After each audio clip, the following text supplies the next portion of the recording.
Nos últimos anos tem ganhado proeminência nos debates a discussão de ciclos financeiros e a relação entre estes e a instabilidade observada nas economias emergentes em desenvolvimento e também, a partir da crise financeira global para cá, nas economias maduras.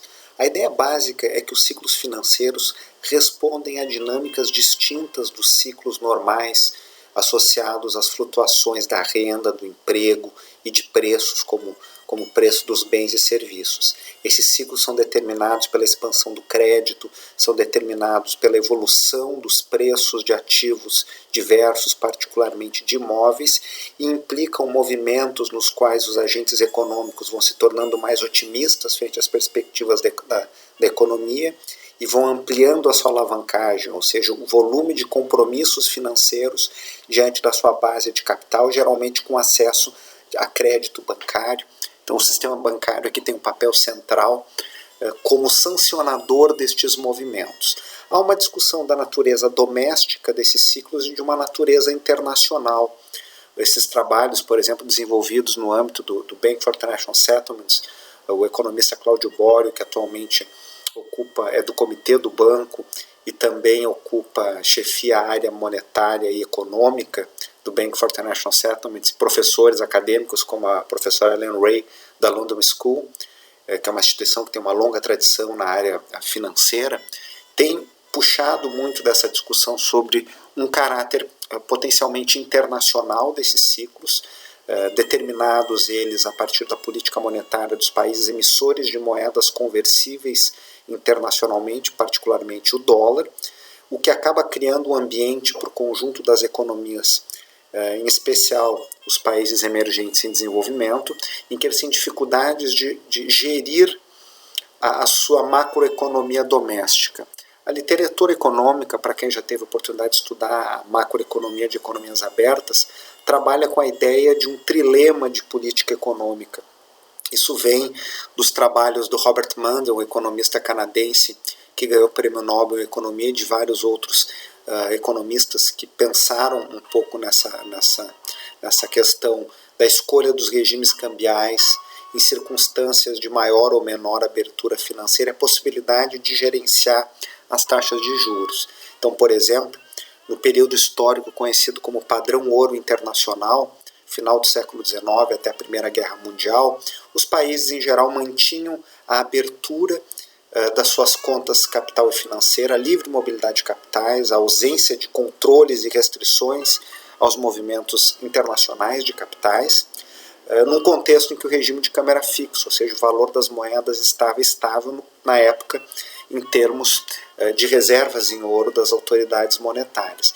Para manter esse câmbio fixo num contexto de livre mobilidade de capitais, a possibilidade de alterar a sua política monetária é muito difícil, porque se eu elevo a minha taxa de juros muito acima da internacional, já ajustada pelo risco, eu tendo a atrair um grande volume de capitais que pressiona a minha taxa de câmbio. Na época do padrão ouro, vai pressionar o valor do ouro, o ouro tende a ficar muito barato nesse contexto.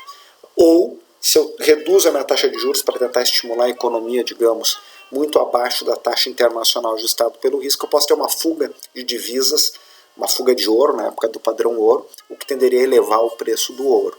Então, para poder manter o câmbio fixo e a livre mobilidade de capitais, há uma restrição, perde-se muita liberdade na política monetária. No pós-guerra, já não mais no contexto do padrão ouro, mas do padrão dólar-ouro, ou regime de Bretton Woods, os países fixavam suas moedas frente ao dólar. O dilema ou o trilema voltava. Para manter o câmbio fixo e ter liberdade para fazer política monetária, eu tinha que repensar a liberdade dos fluxos de capitais. Então, naquele momento histórico, no pós-guerra, os controles de capitais tornam-se a regra para dar liberdade para a gestão econômica, particularmente monetária. Dos anos 70 para cá, com a ruptura do padrão dólar-ouro e a ruptura deste aspecto, desse pilar central do acordo de Bretton Woods, os países, particularmente os avançados, vão deixar suas taxas de câmbio flutuar, vão retomar a autonomia da política monetária com livre mobilidade de capitais e, portanto, o câmbio flutuante passa a ser a regra. Entre os países emergentes em desenvolvimento, essas combinações têm oscilado, mas em geral predomina a livre mobilidade de capitais e a utilização do câmbio flutuante na esperança de ganhar autonomia da política monetária. Então, o que essa literatura nos traz, os trabalhos da professora Ellen Reid e seus coautores, é mostrar que no contexto de livre mobilidade de capitais não há mais um trilema, mas é um dilema. Eu não consigo mais controlar nem o câmbio, nem os juros. E esse debate, depois da crise financeira global, ganha muita intensidade, tanto para economias avançadas, supostamente mais estáveis e relativamente mais estáveis, mas não mais isentas de oscilações abruptas, como nós temos observado no período recente, e uma rediscussão da política macroeconômica de um modo geral e regulatória. E há um debate também muito fértil, muito rico, sobre como os países, as economias pequenas, e por economias pequenas nós temos que entender aqui um jargão, um conceito econômico desses modelos de macroeconomia aberta, na qual são países, nesses modelos, nos quais estes países não determinam as condições externas, que é diferente de uma grande economia como os Estados Unidos, cujas mudanças monetárias e fiscais afetam o conjunto do globo, das demais economias. Então, há algumas economias sistemicamente importantes, cujas mudanças afetam as demais, e há economias que tomam essas mudanças. Alguns autores falam em países que tomam o ciclo econômico e outros que fazem o ciclo econômico. O professor José Antônio Campo, que foi ministro das Finanças da Colômbia, é uma referência nesse tipo de literatura, só para dar um exemplo. Então há um debate interessante que se aprofunda sobre a natureza dos ciclos financeiros domésticos e a potencial existência de ciclos financeiros internacionais e como isso condiciona a gestão macroeconômica. Nós já tínhamos visto que há uma relação entre os ciclos financeiros e a abundância de liquidez e o preço dos recursos naturais. É muito comum, há uma relação muito forte quando a política monetária estadunidense é expansionista, e para simplificarmos aqui a imagem, a quantidade de dólares cresce no mundo, o valor do dólar frente às demais moedas tende a cair, então o dólar vai perdendo valor e as demais moedas vão ganhando valor. E muitos investidores dos mercados financeiros, diante da perda de valor do dólar, vão em busca de alternativas. Então a especulação em mais diversos mercados, em mercados de imobiliário, no mercado de ativos de maior risco, como dívidas emitidas por empresas e governos de países de baixa qualidade de crédito, e também mercados de commodities, que têm contratos padronizados nos mais diversos segmentos, commodities energéticas, commodities de minerais e agrícolas. Pois bem, a relação entre esses movimentos, dólar abundante, sobe preço de commodities, período em que muda esse sinal e a política monetária torna-se mais restritiva nos Estados Unidos, o dinheiro volta para os Estados Unidos e sai desses segmentos aí de maior risco e, portanto, também tende a haver uma queda no preço de commodities. Isso imprime uma enorme volatilidade cíclica para países que dependem muito da produção e exportação de recursos naturais. Lembrando que o termo commodity é utilizado para aqueles recursos naturais que têm contratos padronizados, negociados em bolsas de valores internacionalmente, particularmente lá na Bolsa de Chicago. Então nem todo produto, recurso natural que é comprado e vendido é uma commodity, mas a expressão commodity se refere a, por exemplo, a soja, por exemplo, ao milho e outros produtos que têm padronização de contratos negociados em bolsa de valores, contratos à vista e contratos derivativos, futuros, opções. Bom, mas aí nós entramos no mundo das finanças, teremos que ter mais espaço em um outro curso. No final aqui desse nosso curso eu vou deixar algumas referências adicionais para quem desejar se aprofundar, já com aulas prontas aí que eu tenho à disposição para vocês. Então esse estudo específico é um exemplo de uma ampla literatura. Esse estudo foi feito pelo Banco Central dos Estados Unidos, que mais uma vez enfatizam a dinâmica distinta que há entre os países desenvolvidos e os países emergentes em desenvolvimento. Os países de alta renda, de renda média e baixa, onde os ciclos de negócios, aqui nós estamos pensando nos ciclos normais, tradicionais, variações de renda, emprego, são mais voláteis nos países emergentes em desenvolvimento do que nas economias desenvolvidas. E eles citam aí uma grande literatura sobre esse sentido e resgatam, revisitam e procuram explicar na natureza e as razões dessa maior volatilidade, né? Então, uma parcela importante dos países que são produtores e exportadores de recursos naturais, essa volatilidade tem a ver exatamente com essa característica.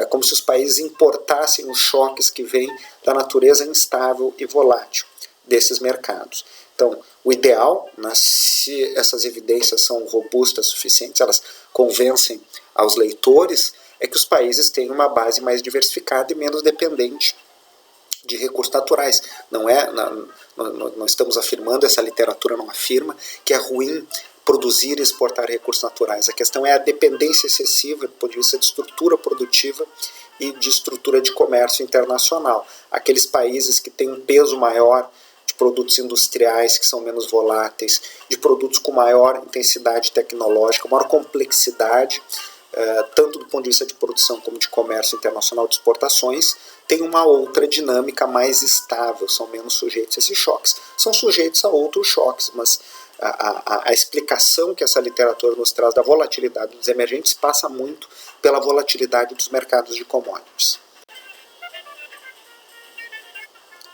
Aqui nós temos evidências mostrando que os países com menor renda per capita têm uma maior volatilidade, medida aqui como desvio padrão do crescimento do PIB.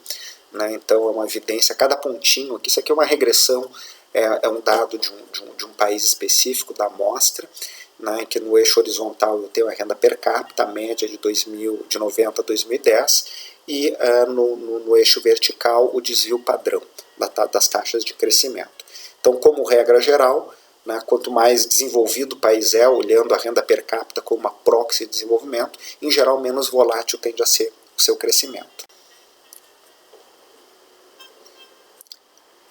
Aqui já se observa, né, dados associados à volatilidade do PIB, né, tentando observar os países que apresentam maior ou menor participação não é de commodities no seu PIB, no seu comércio internacional, tendem a apresentar maior flutuação do seu nível de atividades.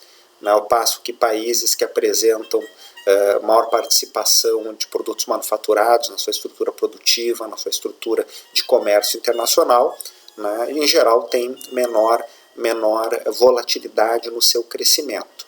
Então esse é o tipo de estudo, né, maior nível de detalhamento, inclusive aqui são algumas estatísticas descritivas, sugerem, né, e depois as evidências econométricas mais profundas vão nessa direção.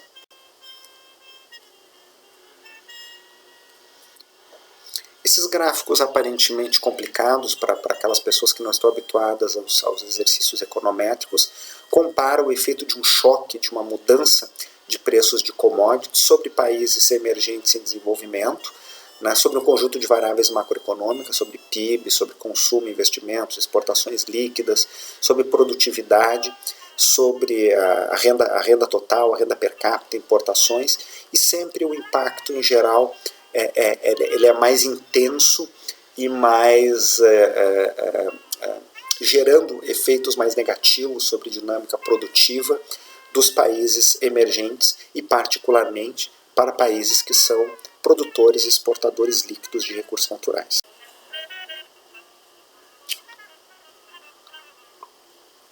Como nós estamos preocupados com o Brasil e com a América Latina, e o Brasil em particular, dentro dessa temática, nós temos estudos não só acadêmicos, mas também de empresas de consultoria que estão muito mais focadas na ideia de encontrar oportunidades de negócio e localizar problemas e obstáculos para a realização de negócios, e essa temática da região da América Latina ter perdido o dinamismo dos anos 80 para cá em termos de crescimento e também apresentar uma maior instabilidade nas suas trajetórias de crescimento como regra geral na região. A McKinsey, que é uma dessas consultorias de prestígio, de renome e que tem muitos estudos disponíveis publicamente, vocês podem acessá-los, vai exatamente discutir que a América Latina, em muitos aspectos, em termos de tamanho das suas empresas, em termos de perfil distributivo, falta à América Latina uma classe média robusta. Quando nós pensamos numa classe média robusta, nós estamos pensando em perfil de distribuição da renda dentro dos países, isso é parte da questão apontada pela McKinsey e por outros estudos mais acadêmicos, digamos assim, mas também o fato de que o tamanho médio das empresas, ou são muitas empresas pequenas ou algumas empresas grandes, e falta aí um meio de campo de empresas médias, robustas, competitivas internacionalmente. Então este é um dos aspectos apontados como fundamentais, né, para os problemas latino-americanos pela McKinsey. Isso sai um pouco do lugar comum de análises que criam falsas dicotomias entre problemas do Estado e problemas do mercado na nossa região, na perspectiva desse estudo e de outros. Há problemas de qualidade da gestão pública e problemas também no ambiente privado, né, nas empresas, e problemas distributivos que são desafios que a região, se desejar avançar no seu potencial, insisto, nos termos que a McKinsey está trabalhando aqui, precisaria enfrentar.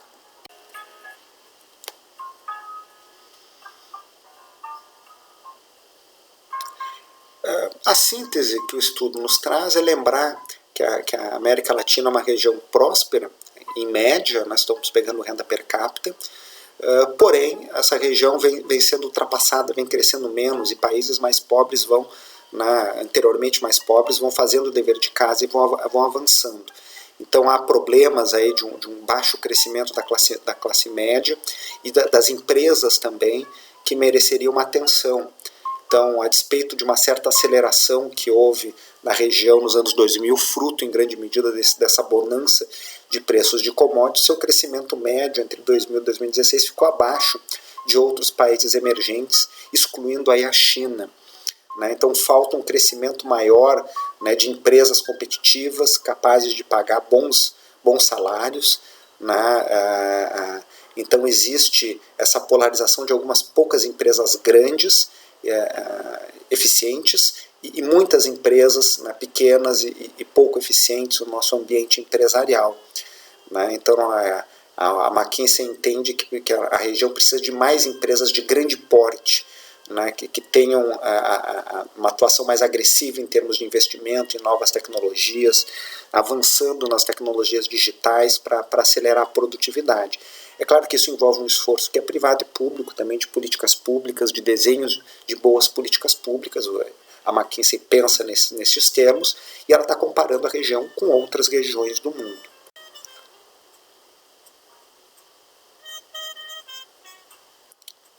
Então, além, né, o título do estudo é The Missing Middle, né, esse meio perdido. Então, um problema empresarial, o outro é a concentração de renda.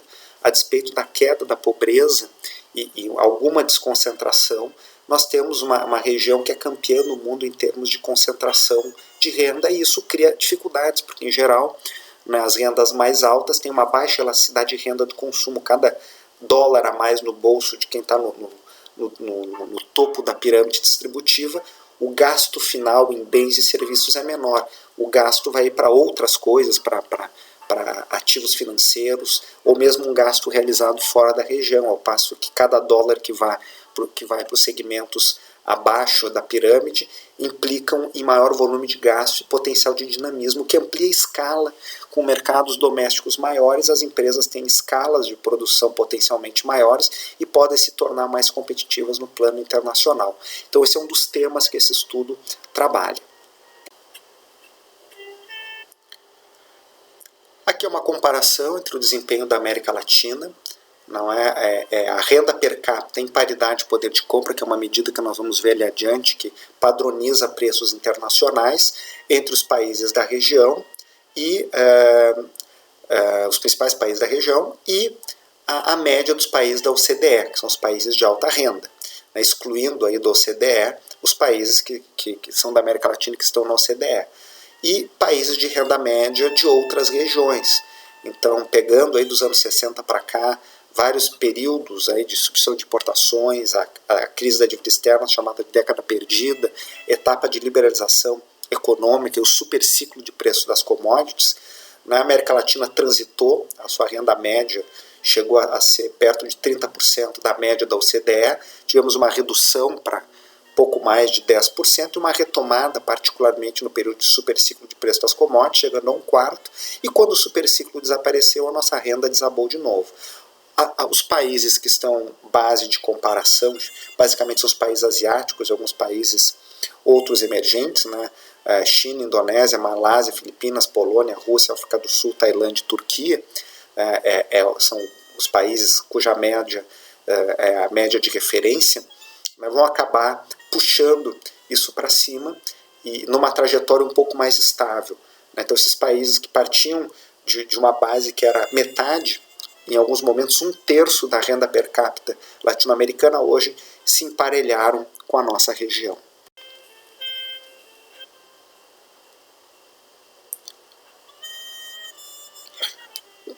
Houve um sucesso inequívoco na região ao longo desse período, que foi a forte queda da pobreza, na pobreza monetária, né? Tem várias medidas aí para a pobreza monetária, muitas são aquelas consideradas básicas por parte do Banco Mundial, que é pegar ali alguns patamares que é ao redor de $2 a $5 por dia em paridade de poder de compra, e a estimativa aqui, né, de um segmento ainda que 60% da população latino-americana nesse estudo da McKinsey para 2017 ainda tinha uma renda de $20 ao dia, né?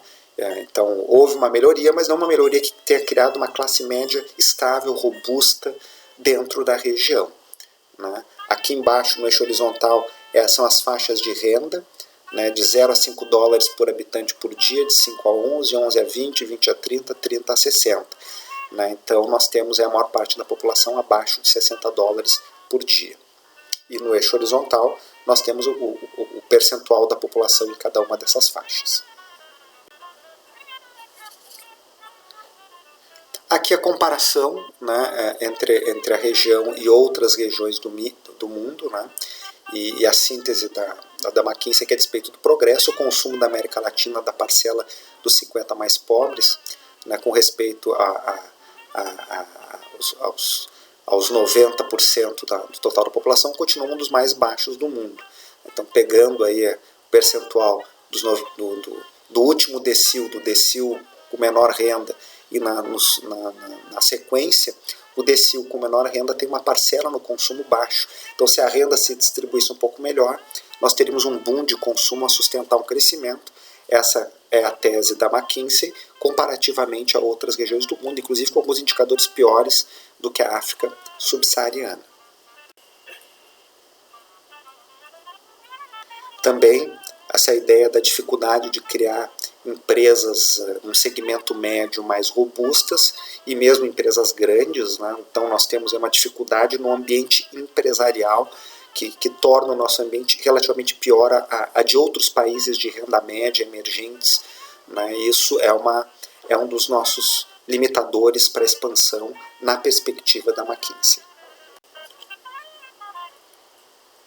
Outro estudo nesse sentido, um estudo recente do Banco Mundial do ano passado, que mostra o efeito que a expansão cíclica associada ao boom de commodities teve sobre a região e o momento em que essa expansão deixa de existir, de 2013 para cá, em que parte dos ganhos anteriores desaparecem, mostrando que aquela melhoria de perfil e a distribuição de renda e de redução de pobreza tinha um caráter cíclico e que nem todos os países aproveitaram integralmente esse ciclo. Então houve uma melhoria generalizada na região, mas quando o ciclo se reverte, a situação volta a piorar. Para alguns indicadores mais, para outros indicadores menos. Isso ainda não pega os efeitos, né, da pandemia sobre a nossa região. Aqui nós temos a trajetória de crescimento das nossas principais economias, né, Argentina, Brasil, Colômbia e México, uma comparação entre as nossas taxas de crescimento e ao redor do mundo, em vários subperíodos aqui. Então, 2013 a 2013, entre 2013 e 2013, que foi o período do super ciclo de alta, né, nós tivemos uma aceleração do crescimento, né, mas os emergentes também estavam crescendo, os emergentes excluindo a América Latina. O que nós conseguimos foi voltar a crescer um pouquinho mais do que a média mundial. Depois, quando há a reversão 2014, 15 e 2016, nós vamos observar um desempenho da América Latina muito pior do que a média mundial, do que a média dos emergentes. De 2016 em diante, os preços dos recursos naturais melhoram um pouquinho, mas isso não foi capaz de recuperar um crescimento acima da média na região.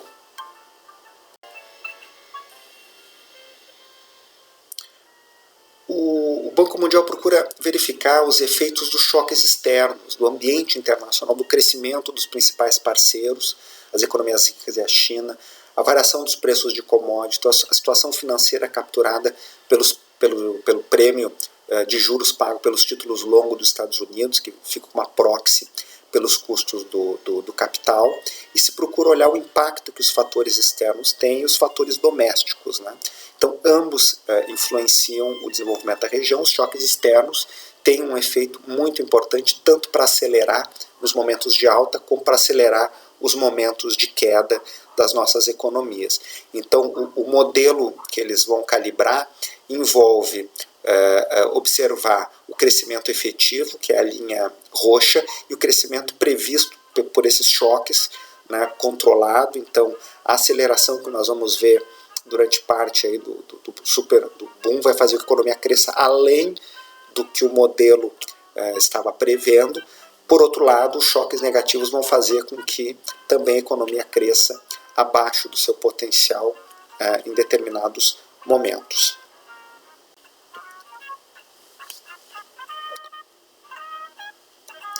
Se observa uma redução da pobreza monetária, né, estimada aqui com $1,90 em paridade de poder de compra a preços de 2011 por pessoa. Então nós temos uma queda, né, importante em termos desse indicador. A pobreza extrema, que é essa métrica do $1,90 por dia, ela vai cair muito ao longo desse período de variações de níveis elevados que nós tínhamos lá no começo dos anos 90, 13%, chegando a 4%, né, em 2017. Agora, a notícia ruim é que de 2014 para cá, na região como um todo, esse indicador volta a subir.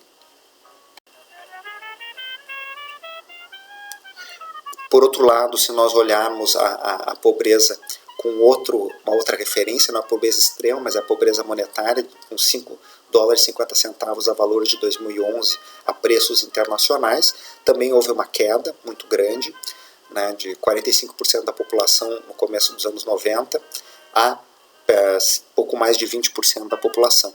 E essa população vai sair dessa região de pobreza e vai para uma classe média que ganha entre $3,70 por dia. Então é um fenômeno geral na região de expansão das classes médias nos anos 2000, associado ao boom de commodities, algo que estagnou e tende a se reverter. Então isso que aconteceu no Brasil acontece internacionalmente, parte por fatores externos e parte por fatores domésticos.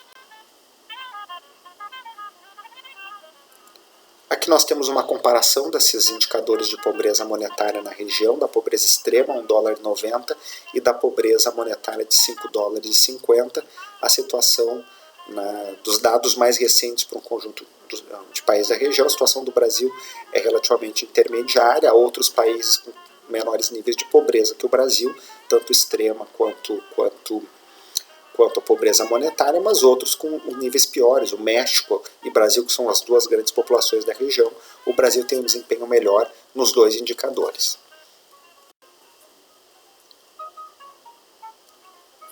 Aqui também uma comparação da evolução da pobreza na região, né, total da região, com o Brasil e sem o Brasil. Então a redução da pobreza no Brasil foi extremamente importante para reduzir a pobreza do conjunto da América Latina ao longo desse período, que coincide com estabilização monetária pós-Plano Real, que coincide aí com o boom de commodities, com políticas de recuperação do salário mínimo, dentre outras, que vão acontecer no Brasil e também nos nossos vizinhos.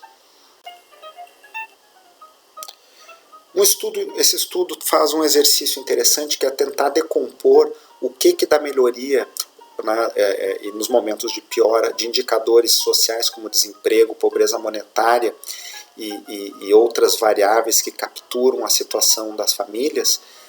O que disso resulta de movimentos estruturais e o que disso é algo conjuntural. Pois bem, o desemprego, por exemplo, 70% das variações na região, em média, daquilo que foi capturado pelo modelo do Banco Mundial, tem a ver com componentes cíclicos. Quando a conjuntura melhora, há uma queda do desemprego, quando piora, há um pior desemprego. a pobreza monetária aí chega em média a pouco mais de 40% também. E o conjunto da situação das famílias não é a pouco mais de 20%.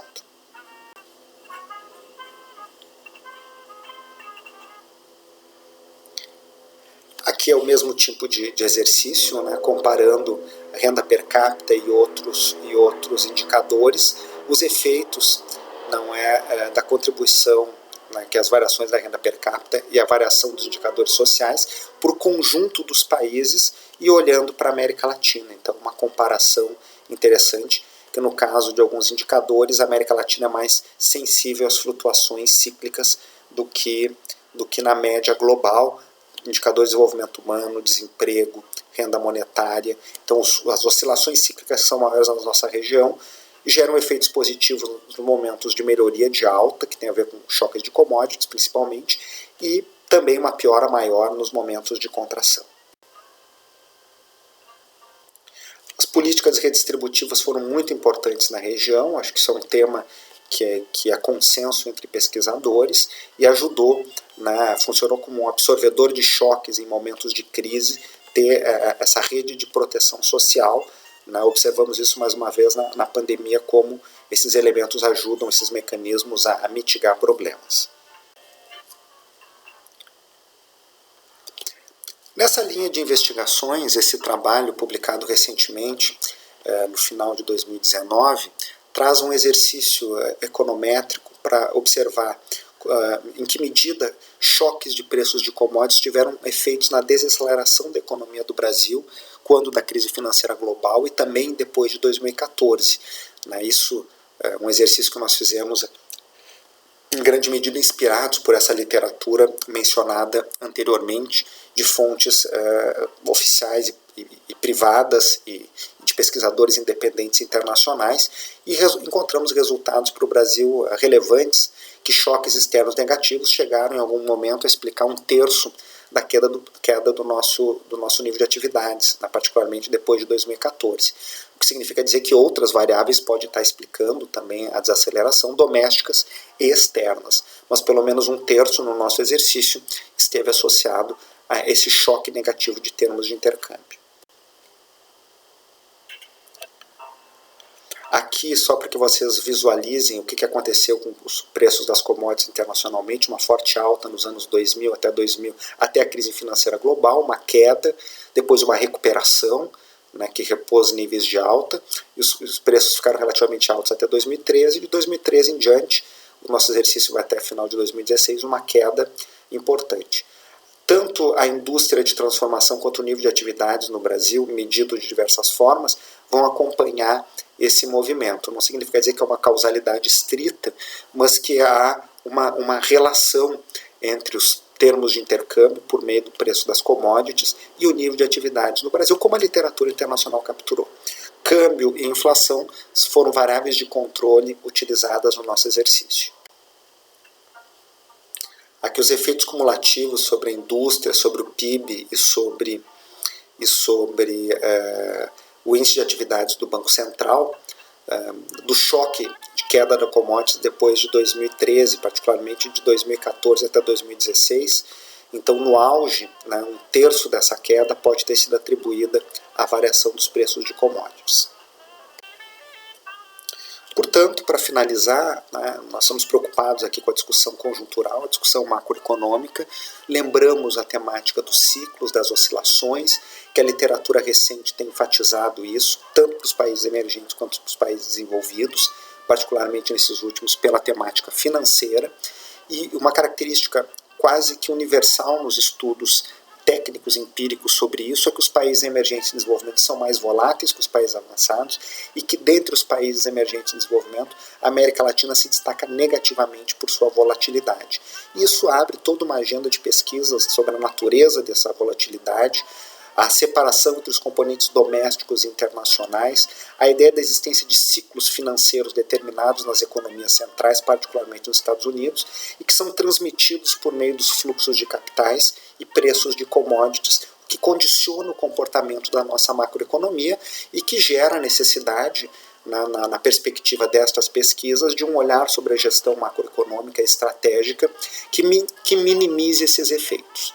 né? Eles não são eliminados, mas podem ser minimizados, e aí comparar o desempenho de países que têm estruturas produtivas mais diversificadas, que apostam no conhecimento, na tecnologia, na indústria e numa inserção internacional mais diversificada. Isso é algo que aparentemente a literatura corrobora como caminhos positivos.